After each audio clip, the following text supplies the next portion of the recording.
the stream to pick up.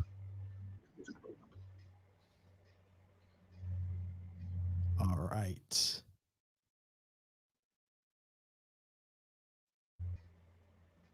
And we are live. Welcome, viewers. Welcome, listeners. Thank you for joining us in this second day of the brand new year of 2021. Wishing everybody, of course, a happy Christmas, happy New Year. And thank you for taking the time to join us today.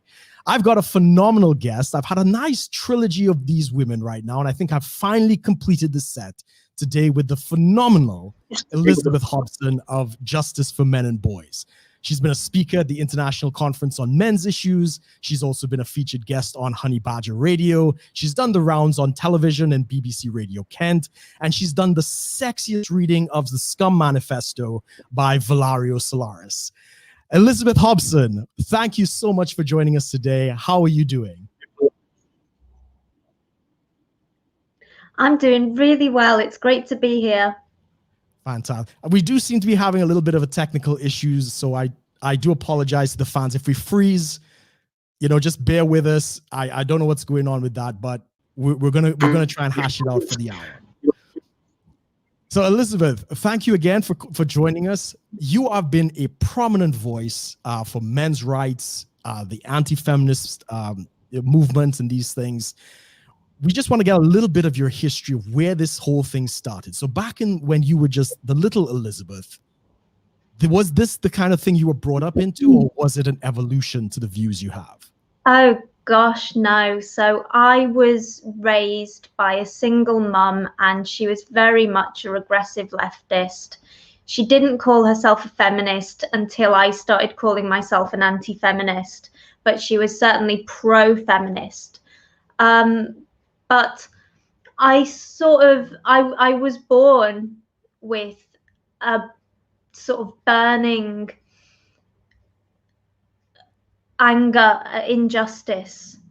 And so, when I was maybe 12, I started listening to Rage Against the Machine. And I visited their website, through our dial-up modem, with each page taking hours to load, and found they used to, I don't know if they still have it, but they used to have a Noam Chomsky book that you could download, and I printed it all out and drove my mum absolutely nuts when she found out. I've still got it in a file somewhere, so and then I would sellotape posters to the fridge of Nestle products and Coca-Cola products that were prohibited in our fridge.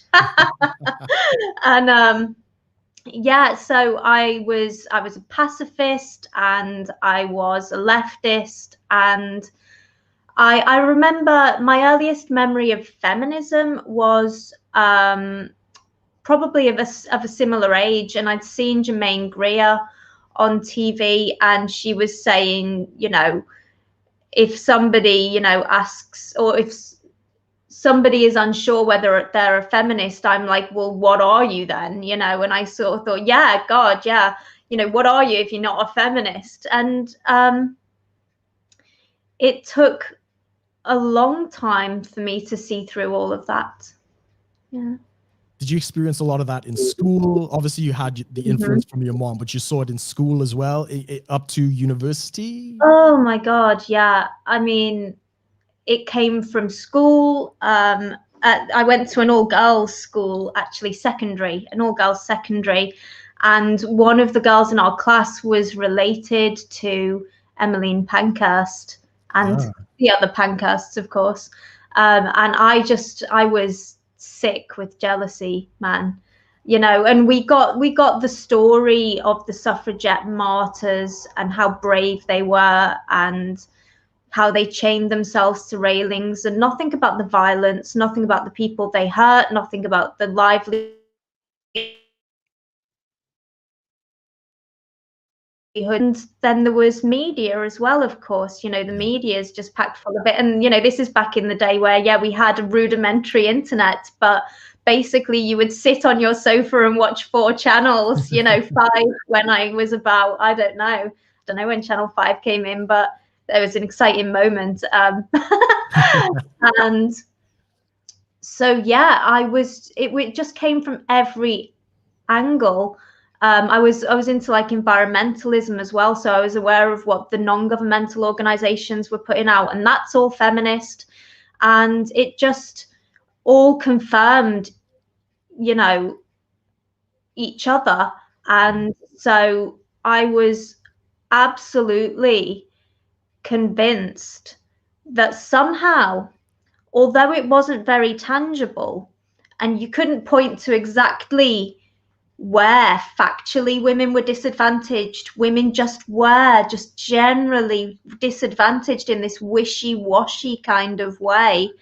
And then, I mean, you know, shall we skip forward to me calling myself a feminist? Sure, sure. And then we'll get to your aha moment. Yeah. So yes. I met my partner when I was 19, and we were pregnant shortly after. Congratulations, by the way. Thank you. We've got two beautiful boys now. And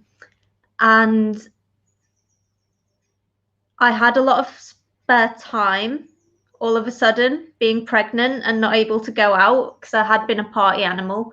And I just felt a kinship with women because, you know, we go through this thing called pregnancy and motherhood, and isn't that lovely? And like, you know, I was really attracted to the idea of a sisterhood, and I thought it was just a benign kind of equal rights movement that wanted to make the world a better place. So I started reading a lot of feminist literature. And that's when the dominoes started falling. Really? So that's at that point you're calling yourself a feminist. Mm-hmm. You're repeating all of the rhetoric. Women are oppressed, and, you know, patriarchy and all these things. Now, obviously, somewhere along the line, it all went off the rails. Can you remember the moment that you saw that something just wasn't right with this? Yeah, I mean, I didn't have a single moment. It was a cascade. So I was reading the feminist literature, and, you know, the stuff I was reading, it kind of centered around Germaine Greer, who's an excellent writer, really, really good writer. If, you know, she has some terrible ideas. She, you know, I mean, actually, Germaine, I have mixed feelings about to this day, because there are moments where she is just so insightful and right, and she's been someone who's proven herself to be willing to change her mind. Yes. Which is a great thing. She just, you know, has a massive blind spot when it comes to men and men's intentions. You know, there are quotes like, oh, the sex war's been going on for decades and it's a cold war, and, you know, women don't know about it but men have known about it forever, and stuff like that, which is a very bad paraphrasing.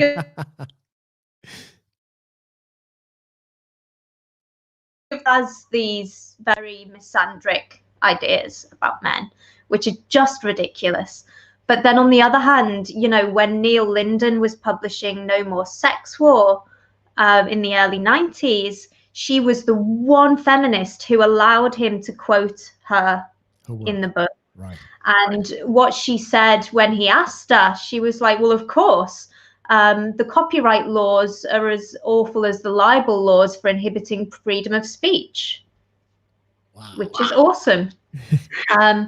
And, you know, with regards to trans rights, you know,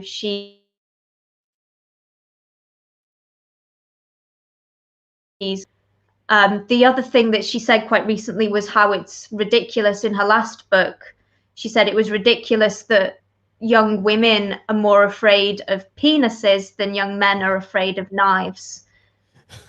Which, you know, I mean, God, that even kind of suggests that she does have some compassion for men right there. But, you know, and she's spot on. She's very right in that instance. Yes. So yeah, I was reading Germaine Greer and I was reading Naomi Wolf. Now they are very, very, very different women. And what I took from reading those two books was like, or those two authors, was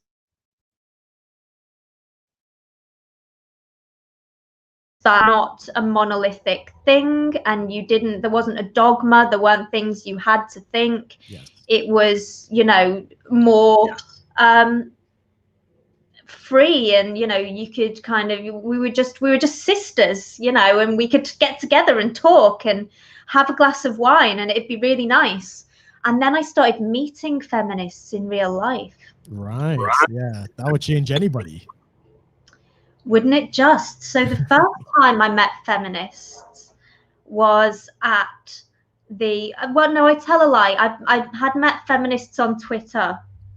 Oh, that's not any what better. the heck is going on here? But the first time I met them in real life was at the anarchist book fair in London.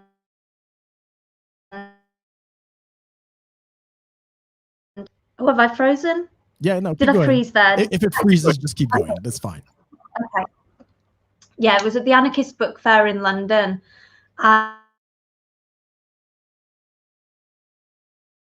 Prostitution, in favor of legalizing prostitution.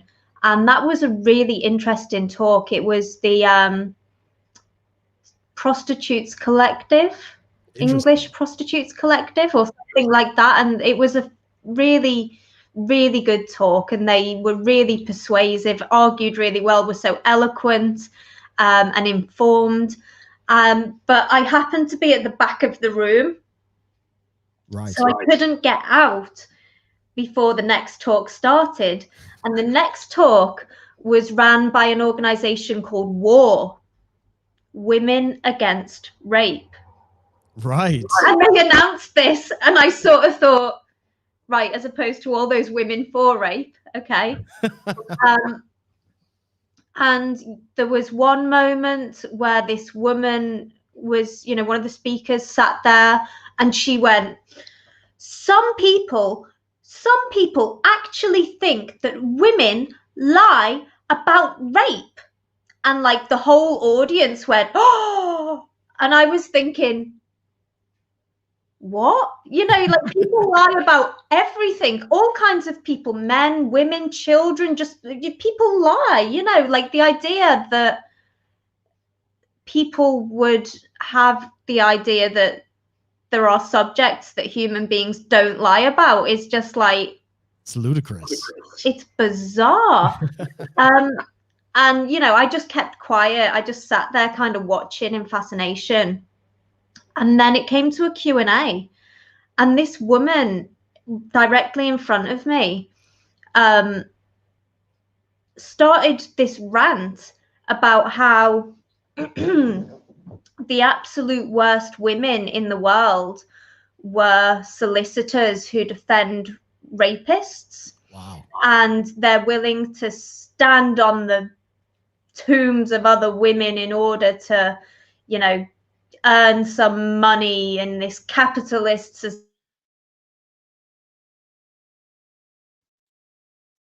Anymore. So I kind of raised my hand and I was like, look, you're assuming that anyone accused is a rapist for a start, but also, even if someone is a rapist, maybe these women defend them in court because they believe in the justice system. Maybe that's why they invested loads of time and money in training to be a solicitor.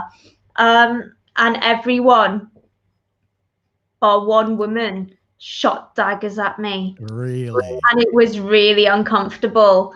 And then, the talk kind of ended, and I went and collared one of the prostitutes from earlier, and I was like, hey, like I write and I make some videos, and I'd love to help out in any way that I can with the work that you're doing.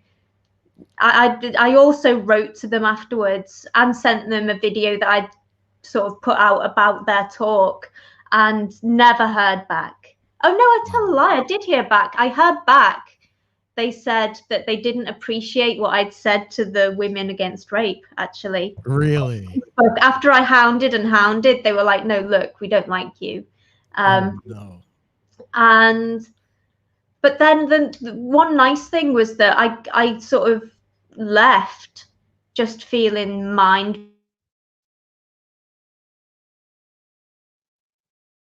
Woman came and found me on the train, and she was like, you know, she said she'd been in the talk and she has a sort of teenage son, and she completely agreed with everything I've been saying, and she was so glad that I'd said it because she'd never have been so brave. And quite grim experience, sort of worthwhile. That was kind of a wake-up call for you, kind of, this is the culture that you're dealing with. Yeah. Yeah. And you felt very excluded from that whole experience. Yeah. And it's just, you know, it really cemented to me how utterly insane these people are. And also how dogmatic, you know. And then online, what I'd been seeing was like feminists dogpiling like glamour models and page 3 models and porn actresses, saying that they make the world unsafe for other women, and you know,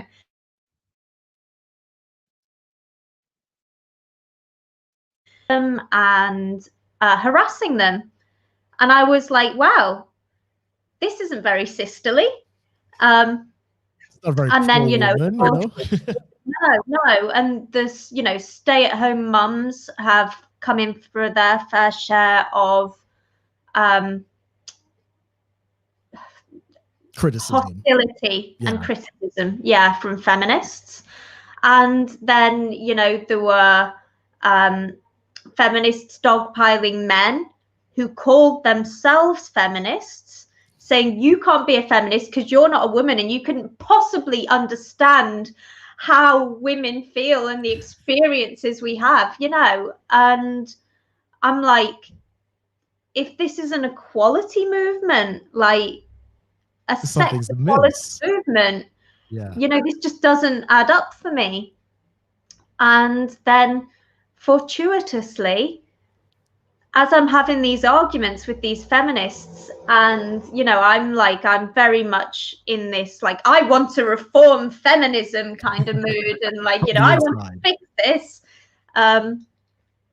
I started bumping into anti-feminists and men's rights activists, and they were much nicer people. Right. You know, they wanted what I wanted. They wanted sex equality. And there was a proper community of people who would support each other. And they opened my eyes to just, you know, the raft of issues and disadvantages faced by men and boys that I had absolutely no idea existed. You know, what would you say was your first exposure into that? Like, how did you find these male activists and other things? Well, it was actually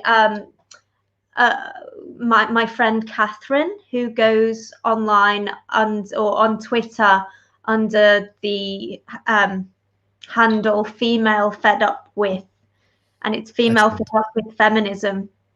And she kind of collared me, and she, you know, I'm having this flame war with all these feminists, and they're telling me to hand in my feminism card, and I'm like, no, because I'm gonna fix feminism, because you don't even know what feminism is.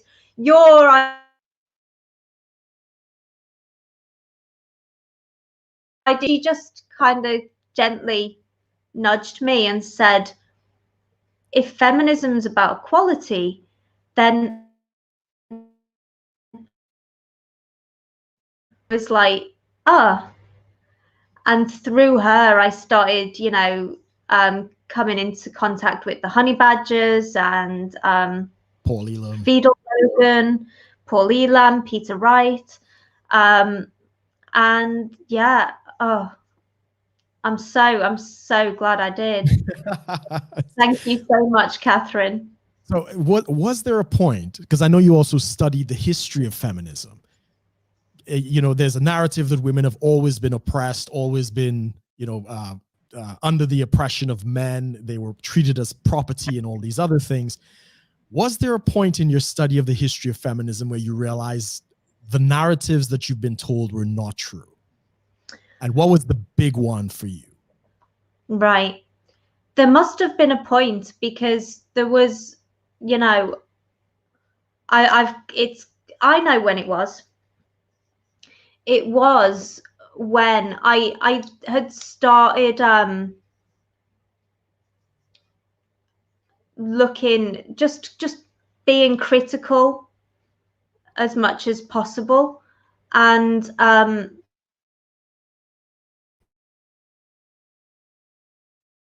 balanced as well. And I had, you know, it had become eminently clear to me that women in the first world are not oppressed, haven't been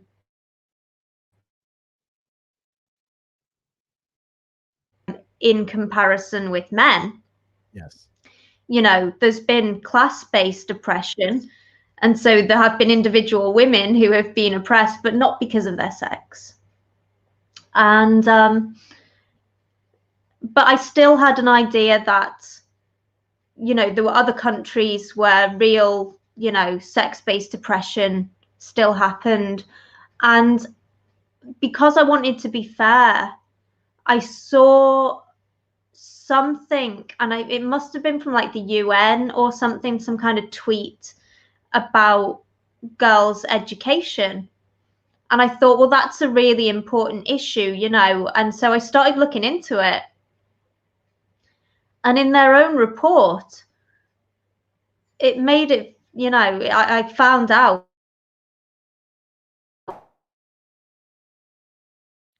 is 50-50 boys and girls.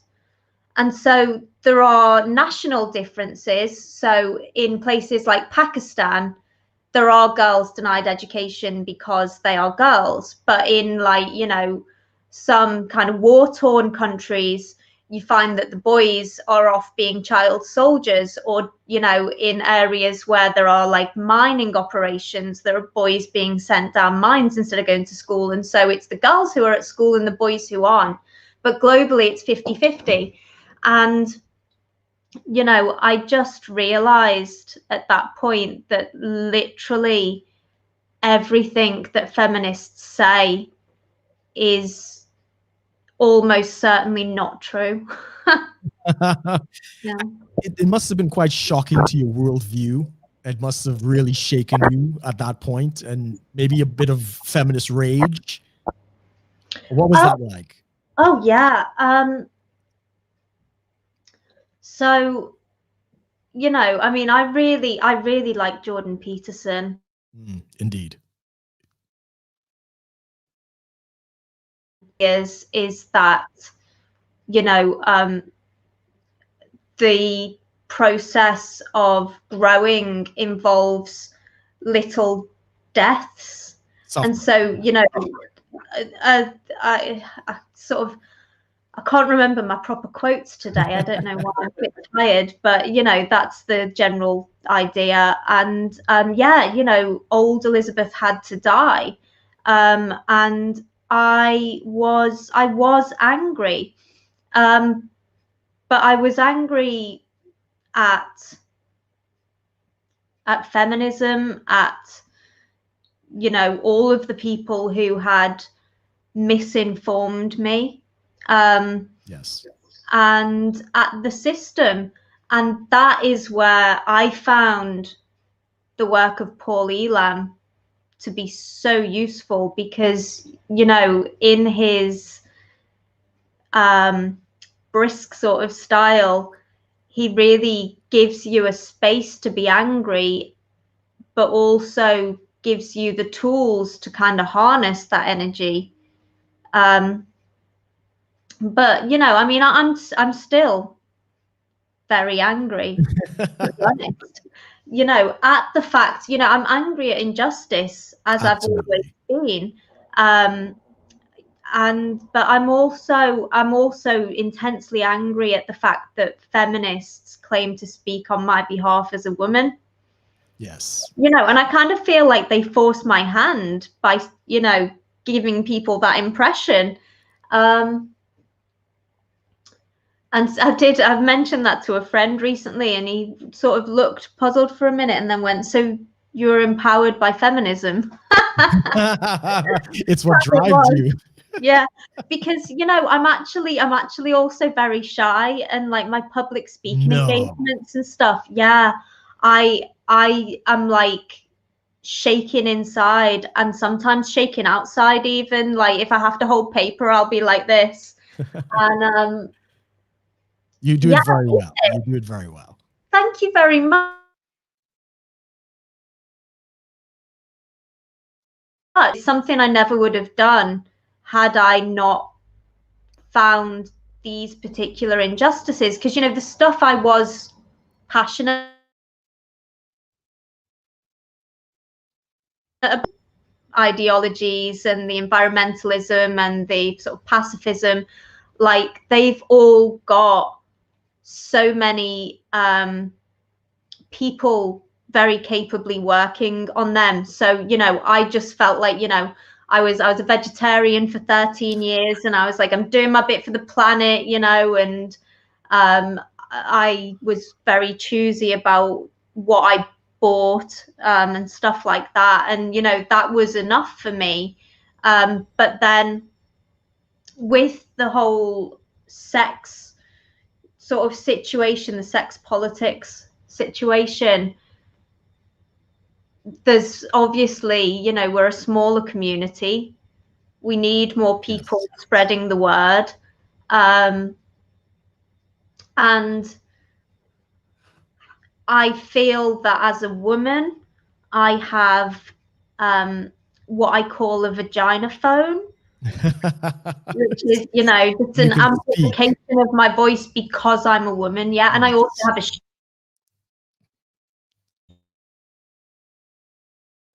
she still throw mud at me, but it doesn't stick in the same way that it does with men. And also, I was lucky enough, my partner allowed me or enabled me to be at home raising the children. And so I had time and opportunity, and his job was safe from social justice attacks. So, you know, it was like very much a sort of, you know, I understand why a lot of people can't say the things that I say, even though they're eminently reasonable and most people agree with them when you actually get talking, because they're scared for their livelihoods, etc. Yes. But that wasn't a problem for me. And, you know, I had the power, and I just felt like I had a duty and a responsibility. Absolutely. Absolutely. Would you say, in terms of the issues between the sexes, I'm sure you've dealt with a lot of women who've also kind of come out of the feminist doctrine. On my side, there's a lot of red pill men and stuff like that, but there's a real breakdown in the communication and the dating and seduction between men and women, and the whole courtship scenario has, you know, been. Any feedback on what you see happening, what you're concerned about in terms of relationships and dating and these things? Yeah. So, I mean, from my perspective, with regards to dating specifically, sure. You know, rather than going deeper into relationships and getting into marriage, in terms of dating, it's a class-based problem. And so, you know, I remember there was Neil Linden was on an episode of, was it Newsnight? But it was like a special. And it was ostensibly, what he was told was it was about the Me Too movement. So he had prepared to go and talk about men and boys and their experiences with sexual harassment and assault. And when he got there, they said, no, you can't talk about that. The program's called The Problem with Men, and we're only going to talk about men harassing and assaulting women. And they had an audience panel, like they had a panel on the stage and then a panel on like of audience, and they were all men.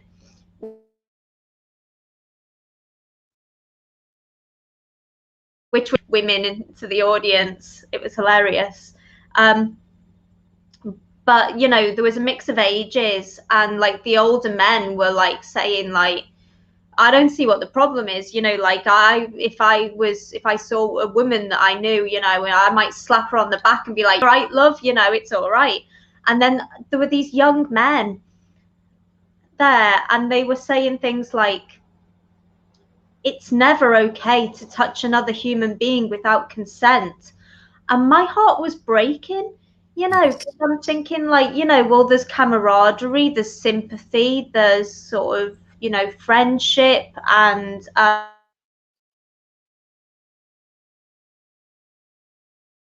important. And it really got me down. Yeah. And I thought that it was a generational thing and that everything was going to shit. And then I went out with mums from school to this kind of, you know, very working class pub in our local town. And I looked around and like the boys and the girls were all over each other. And I went to the toilet at one point, and when I walked out of the toilet, this young man picked me up, spun me round, put me down and walked off. And I was like, oh my God, it's glorious. You know, it's like Me Too never happened. And so I don't think that, you know, the working classes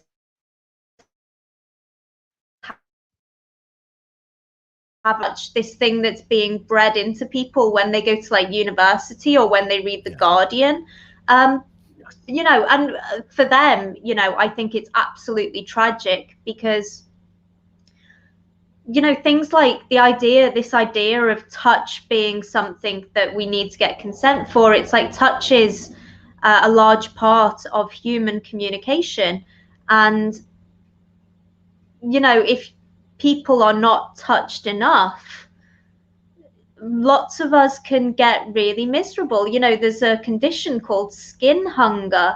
Yes. And people can die younger when they don't experience that skin on skin kind of touch. You know, it's like, oh, it's so tragic. And it just, it's sort of, they just want to sort of homogenize and sanitize. It's like, if we, you know, forget about camaraderie and sympathy and all of that, even if we're just focusing on touch as a romantic, sometimes it leads to like love. Correct. You know, and that's beautiful. And sometimes it doesn't, you know, sometimes it's just funny, or sometimes it's like sad because someone gets rebuffed, you know, and that's all right, because it all provides color. Correct. In the world, you know. I think you're exactly right in terms of we are a tactile species. You know, giving somebody a hug for sympathy, or, you know, in the dating arena where, you know, you might go and touch the person as some kind of affirmation. I worry about the loud voices from the media who are trying to shut that down. But I agree with you, for the most part, that's a minority. Not most people are not kind of buying in to this. However, this brings me into the next aspect in terms of this sort of thing is creeping into the legislation. It's creeping into the government. And we're seeing issues of surrounding free speech, for instance, which of course, now this is your arena. What do you see happening in the halls of power? Well, yeah, I mean, at the moment, it's terrifying what's going on. you know, they were talking in the Scottish Parliament when after that Horizons documentary with the Honourable Addy game came out. So he's a dating coach who they called a pickup artist, and Holyrood was debating essentially making flirting illegal if you're a man. And you know, then we have all these like hate crimes, which are just horrendous. You know, obviously we already have kind of hate crime legislation when it comes to race and certain protected characteristics, which, you know, I don't agree with. It's like if someone commits a sort of tangible crime, if someone harasses someone, or if someone, you know, hurts someone.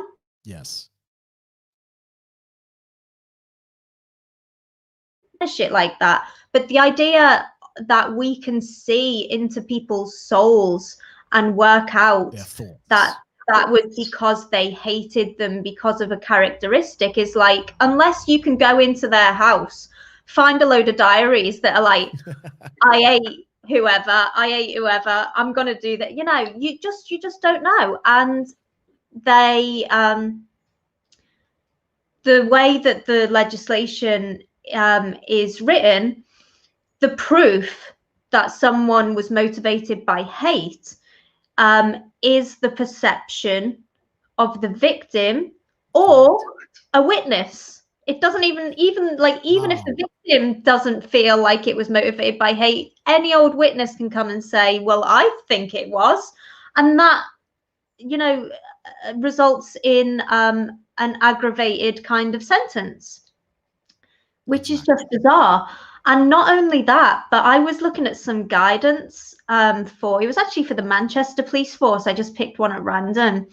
And they are warned that if somebody comes in and reports a hate crime and they then perceive that the police don't treat it with the due seriousness, then the police will be disciplined. So there's no good thinking, oh yeah, but you know, police are too sensible to, like, you know, chase these people. Like, and of course police now have to have a degree, so they're all going to be like indoctrinated anyway, even before we, you know, get to the guidelines, forcing their hands. It is terrifying. It really is terrifying, yeah. And you know, we've got this Laura Bates book out, Men Who Hate Women, and she, you know, along with this book, she's advocating essentially for opposition to feminism to be classified as misogyny. As a hate crime. As a hate crime, and obviously, you know, this is the second time we've had this debate, because they were trying to do it through the EU a couple of years back. And it's, I mean, it's insane, you know, and it's so blatant that they know they can't win the argument. Correct. So they're trying to silence people. That's basically what it comes down to. To ban speech. Yeah, you don't ban the speech of people who are saying the sky is pink, because everybody just looks up and goes, you're nuts, you know. And so obviously they are scared, and they do realize that we at the very least have a point, and we threaten their power. So with that understanding, what inspired you to go down the political route? Because you are what now, the director, the chairman of Justice for Men and Boys? I was the director of communications until last May. I'm now actually the leader of the party. Congratulations. Thank you. So you saw the need for this discussion in obviously the halls of power. What was your journey into that, and where do you see it going you know, for the political party? Yeah, so you know, I do have hope. I was going to say faith. Faith would probably be slightly over egging it, but I have hope that political means can make the world a more just place, you know, make Britain more just. Yes. And so I was following Mike Buchanan's work with Justice for Men and Boys and the Women Who Love Them. And one day there was an advert on the blog looking for someone to be the director of communications. And I contacted him and we arranged to talk on Skype.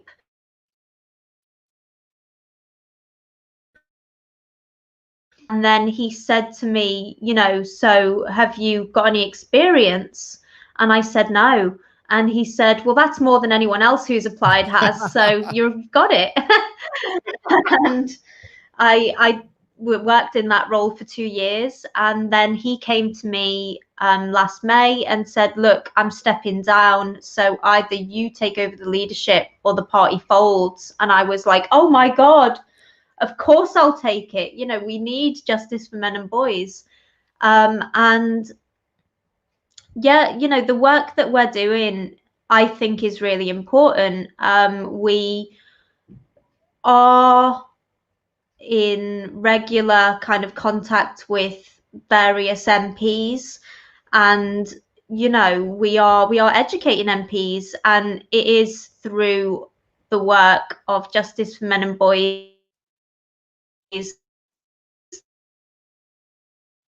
raised in the House of Commons. Several perspectives have been put forward in the House of Commons, which, you know, I'm very proud of. And I think, you know, we have historically had our voice amplified just by virtue of being a political party. Yes. You know, when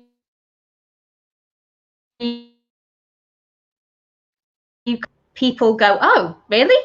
You know, and you just have that little moment of like, what the heck? And you can get in there and kind of have a conversation. Although I have to say, you know, the feminists, so I've sort of, you know, if I look at the situation like 5 years ago, I could go onto Twitter just as a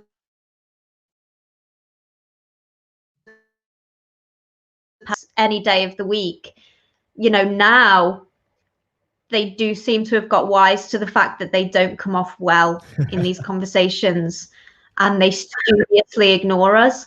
And so, you know, where 5 years ago Mike Buchanan was on TV all the time. Yes. You know, I was on RT recently, and I actually had a really good conversation with this radical feminist called Linda Bellows, which they cut down and massacred. Yeah. And then they uploaded the full conversation onto YouTube. No audio. With no audio. Yeah. So I'm still trying to get that fixed. Still trying to get that fixed. But yeah, our opportunities to talk in mainstream media are becoming much more few and far between. And actually, I mean, you know, Mike and I gave speeches at Cambridge University. Was it 2 years ago or just 1 year ago? I can't remember now. I think it was 2018. And I, as the director of communications, wrote to The Guardian to tell them what we were doing and how all their feminist students and alumni and professors were up in arms and writing petitions and having protests. And The Guardian covered it. Really? Surprising. The Guardian covered the story. It was quite a long article. and they airbrush.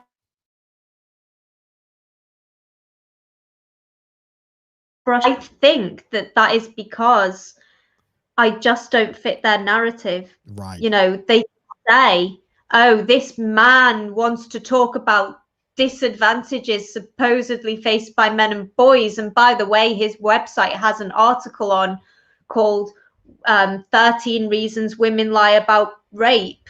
And, you know, they won't mention that was written by a woman. Right. That's a classic Janet Bloomfield piece. They didn't mention that I was giving a speech as well, you know, even though I'd written the blinking letter to them to let them know. So it's tough, but I hope that the fact that they are studiously ignoring us is a sign that you're winning. Is suggestive that, you know, we're doing something right and that we are dangerous in that wonderful Petersonian way. So what would you see? Like, the question that I sometimes bring up is trans rights. Do you think that the issue of trans rights, again, blurring the lines between men and women and the issues in marriage and divorce, do you think these arguments politically might actually sway things a little bit more in favor of more equitable, you know, laws? I mean, you know, question, it's a big question. My concern with regards to the trans issue is for trans identifying individuals, you know, specifically children, but also, you know, adults, because there are online who, you know, talk about how they were fed the idea that it would solve their problems. It didn't. It was the wrong decision, and now they are living the rest of their lives with the consequences of it. You know, what is kind of interesting, I suppose, is the fact that, you know, there are increasing numbers of female to male trans people who turn around and go, I thought I was going to have privilege, but actually I don't feel like that now. It's a much harder life. Which, you know,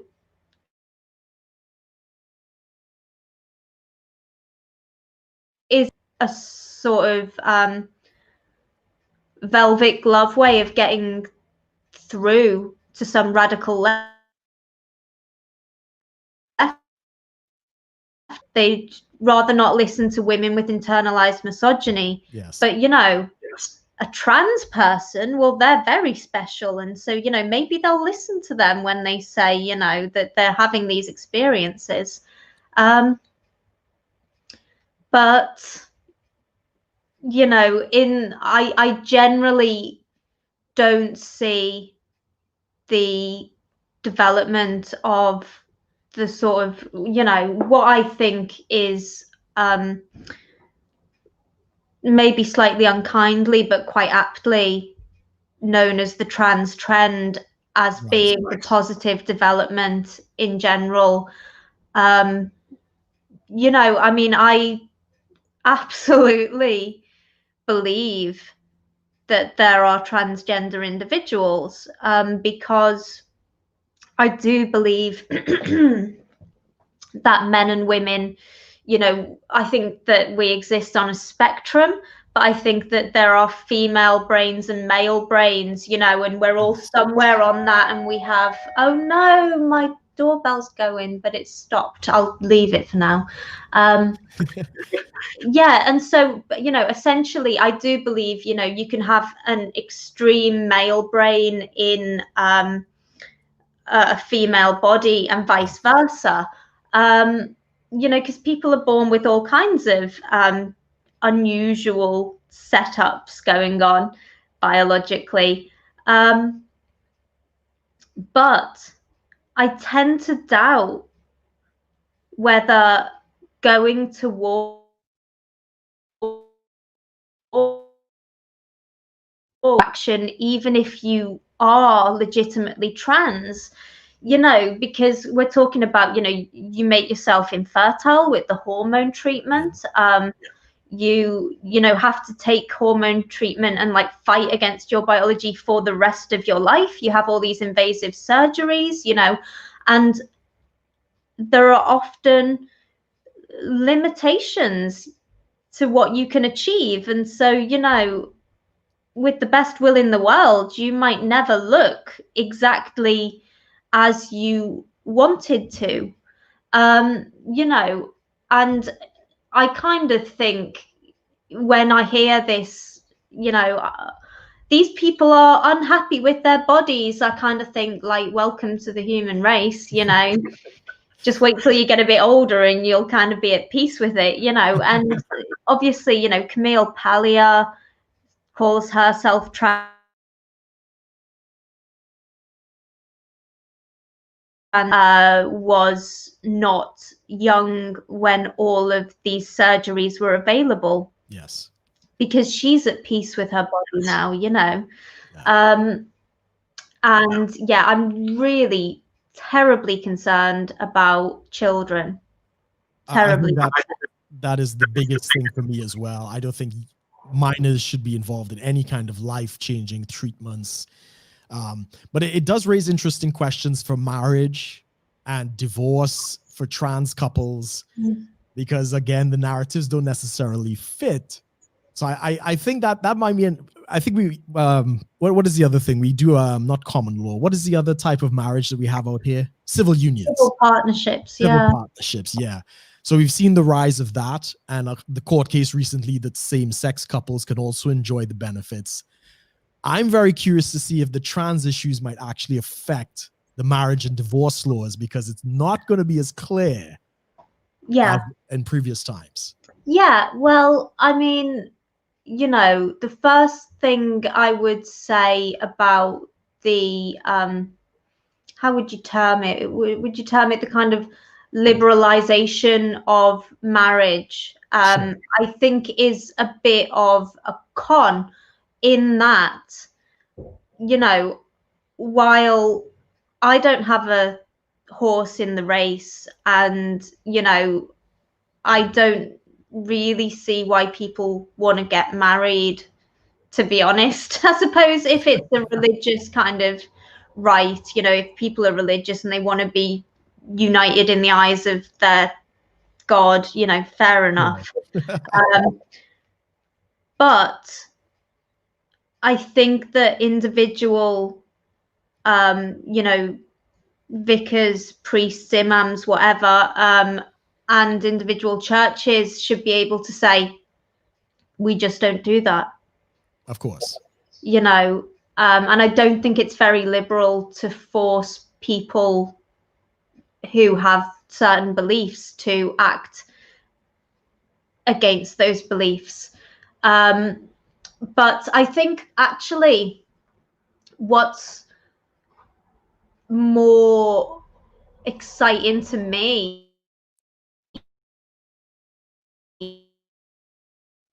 situation is the fact that, you know, what are called hypogamous marriages and relationships, where women are like out earning men, are on the rise.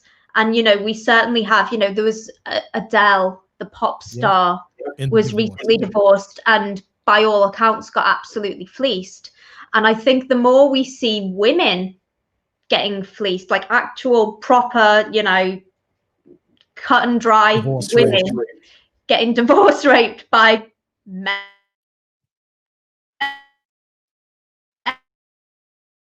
changing things, we might well start to go, this isn't very fair, is it?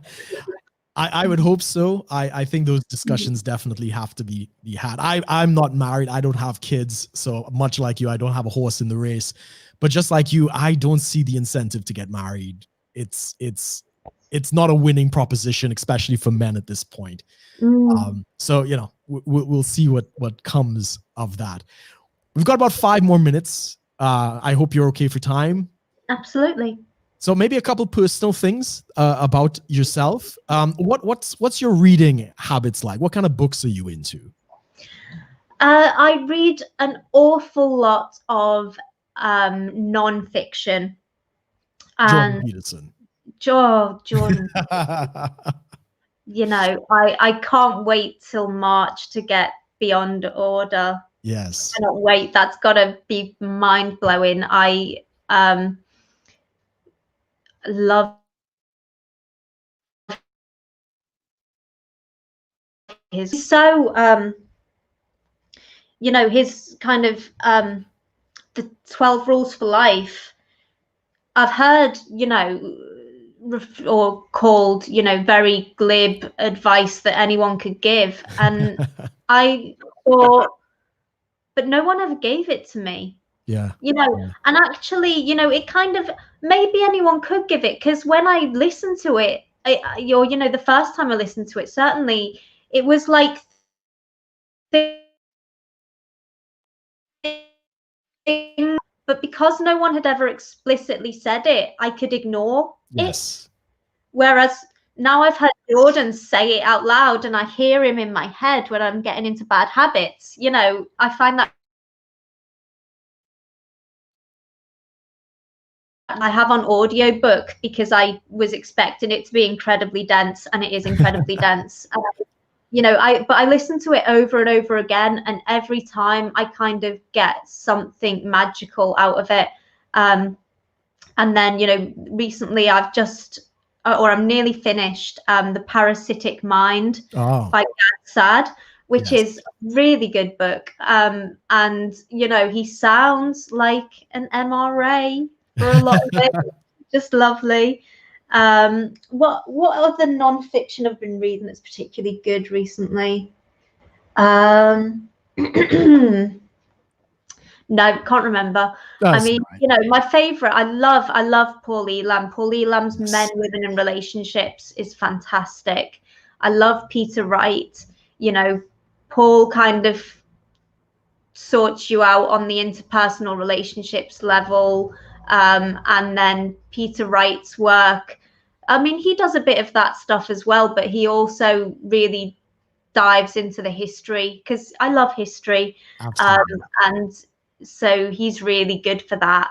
And then when I am getting too involved in my activism and I'm getting stressed out and I'm getting worn out and I need a break, because self-care is very important. Very important. What I go for is, essentially boys' adventure tales. Oh, brilliant. So, yeah, I like science fiction. I've been reading The Hitchhiker's Guide to the Galaxy for the first time ever recently, which has just been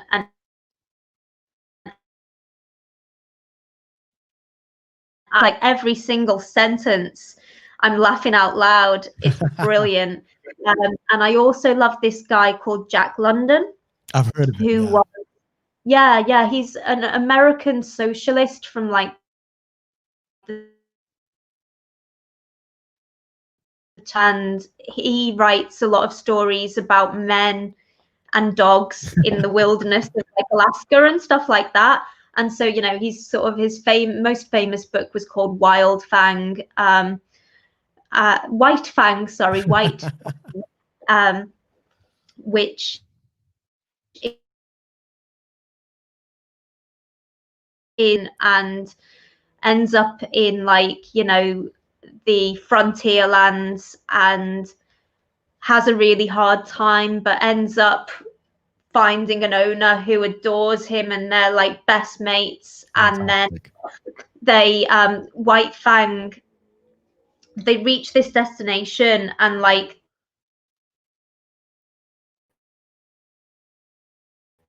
White Fang starts running off with this female wolf into the forest. And then one day he comes back to the camp and these Indians have shot up his owner and the other men he was working with. So White Fang does his nut and kills all the Indians and then runs off to live the life of a wolf. It's very good. They have they've just brought out a film about it with Harrison Ford. Oh, really? And I bet it doesn't end like that. Oh, the movies to book the book to movie translations have been terrible. Yeah. So I don't have particular hopes for that film, but it's a wicked book. And yeah, like, you know, I like music that's made for boys, and I like films that are made for boys. And what's your favorite food? Yeah. My favorite food? Oh my God, that's a hard one. I mean, if you could be more specific, like my favorite Indian or my favorite like Italian recipe, I could probably like. But my favorite food in general. God. Okay. Well, my favorite Indian would be a danzak.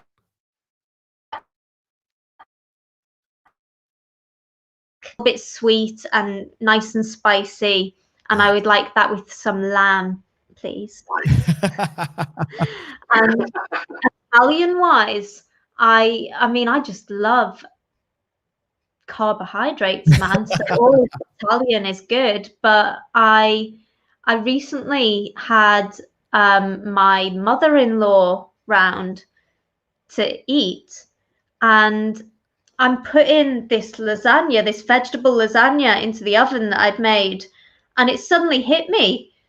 Lucy's Italian? What am I doing making a lasagna? And you know, she ate it, and she ate it all, and she said it was excellent. And I don't think she'd lie. So you know, I do love nice vegetable lasagna. Or even I found out that, you know, I had some meatballs left over. I put meatballs in a lasagna. That was really good. Fantastic. Yeah. Fantastic. Well, we are coming up on time here. You know, I know you're a very busy woman. You've got a lot of things going on today. There's probably an Amazon package for you waiting at the door. But this has been absolutely phenomenal. We didn't even get to half of the topics that I wanted to discuss. We'll have to do it again.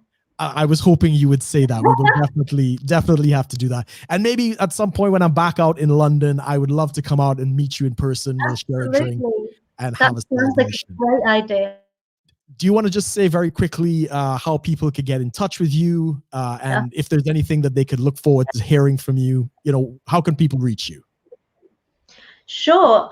So you want to, if you want to see what I'm doing, you can find me on Twitter at anti-fembot, like my name. There's an underscore between the anti and the fembot, if I remember rightly. I think I put the link in the description. Excellent. Oh, perfect. And then, yeah, there's www.j4mb.org.uk, where you can find all the latest news on the party, as well as the latest news on things happening in the world of gender politics, as best as we can aggregate it. Fantastic. Elizabeth Hobson, thank you so much. And to all our listeners and viewers, thank you for, you know, joining us today. Put your comments below. I've put links to everything that we've discussed today. If you want to get in touch with Elizabeth, please see it below. I will be live tomorrow for the 10K Run podcast with my friend Amos Joe. And to everybody, have a happy new year.